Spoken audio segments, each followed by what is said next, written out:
Hello बच्चों, let's read this question. What question says? Show that the horizontal range of a projectile is maximum when projected at angle 45 degree for a given velocity v0.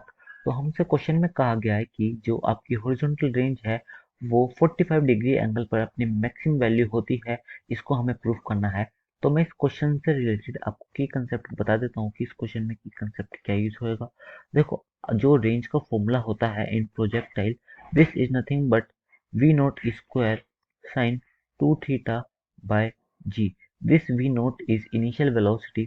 This is initial velocity.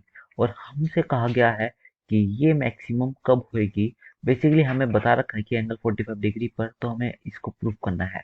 तो हम जानते हैं कि ये जो आपकी v naught square by g है, this is act as constant value. तो हमारा जो वेरिएबल है दिस इज थीटा, कि लेट से ये कुछ इस थीटा पर जा रही है, तो हमें यही प्रूफ करना है। हमें 45 डिग्री पर बताना है कि ये अपनी मैक्सिमम रेंज कवर करेगा।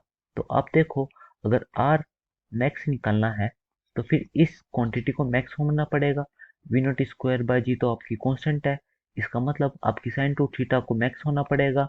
और ये मैक्स होने के लिए हम जानते हैं sine alpha max to max 1 हो सकता है। इसका मतलब जो आपका साइन टू थीटा है ये मैक्सिमम 1 हो सकता है। और ये 1 किस पे होता है? 90 डिग्री पर। तो आपकी जो टू थीटा की वैल्यू हो जाएगी ये 90 डिग्री आ जाएगी। यहाँ से हम देख पा रहे हैं कि थीटा की वैल्यू 45 डिग्री आई है। इसका मतलब हम जानते हैं जो आर मैक्स है this is only attend when theta becomes 45 degree. तो ये आपके पास रेंज की वैल्यू आ जाएगी कि यहाँ पर 45 डिग्री पर मैक्सिमम वैल्यू होगी।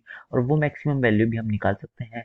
वो सिंपल, अगर हम आर मैक्स निकालें तो यहाँ पे देखते हैं R max is nothing but V naught square by G. यही आपके पास आर मैक्स की वैल्यू आ चुकी है और ये हमारा प्रूफ हो चुका है।